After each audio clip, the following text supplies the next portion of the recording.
For most of us, superannuation is the longest investment we'll ever make. So how is yours doing? The latest performance figures are out, and it's the not-for-profit funds which have come out on top. 7 News finance editor Gemma Acton is with us this morning.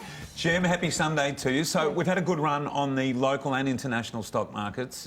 Has that boosted our retirement savings? Yes, well, look, Basil, things are looking pretty dicey at the end of last year. We had 3 months of plummeting share market returns for October, November, December. Things have really picked up again this year.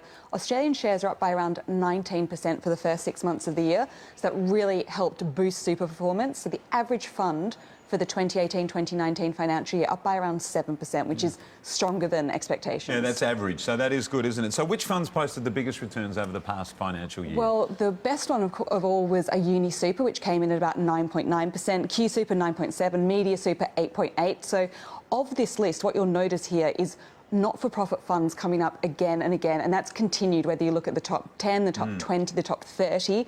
It's a very dominant theme. So why is that?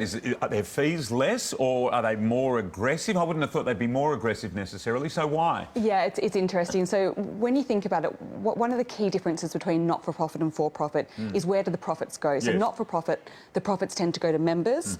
For-profit or retail funds, which tend to be owned by banks or insurers or other big financial services firms, they give their profits to shareholders. So they are under a bit more pressure to generate more profits, and they therefore usually charge higher fees.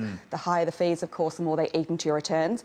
So it's unsurprising to see the not-for-profit or industry or public sector funds do better on the whole than the retail for-profit funds. Yeah, sure, that makes sense. Of course, we talk about superannuation and we're in it for the long run, so one good year is terrific, but how do the not-for-profits stack up, say, over a 10-year period? Yeah, well, look, with fees, it just adds up and it gets worse over time, actually. So this example of seeing that those with higher fees do worse overall over 1 year, it gets much more exaggerated when you look at it over 10 years. So what you see here, again, Australian Super, Host Plus, Uni Super, these are all industry funds or the not-for-profit funds. So it's the same as we were just talking about now. You've really got to keep a strong eye on your fees. It just so happens that the not-for-profit industry funds tend to have lower fees.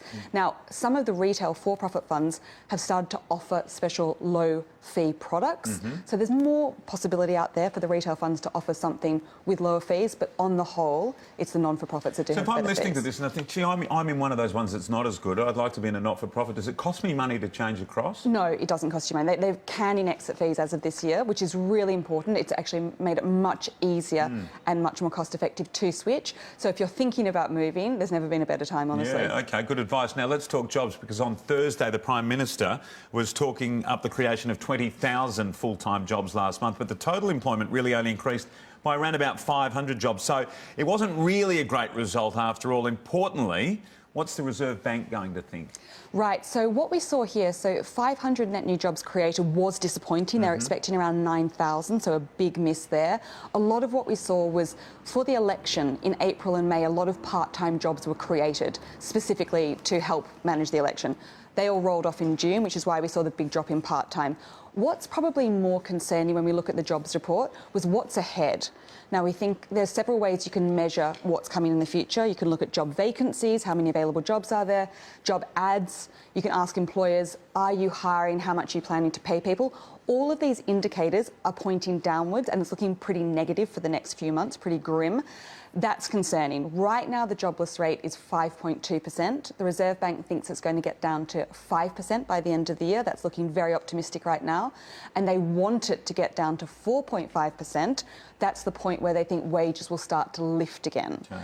That's all looking incredibly optimistic, and you'll see that most economists now think there'll be another rate cut before the end of the year. Do you think there will be? I think there will be, yes. All right, good news. Thanks for getting up early for us. We'll see you on 7 News this pleasure. week. Gemma Thank Acton. you.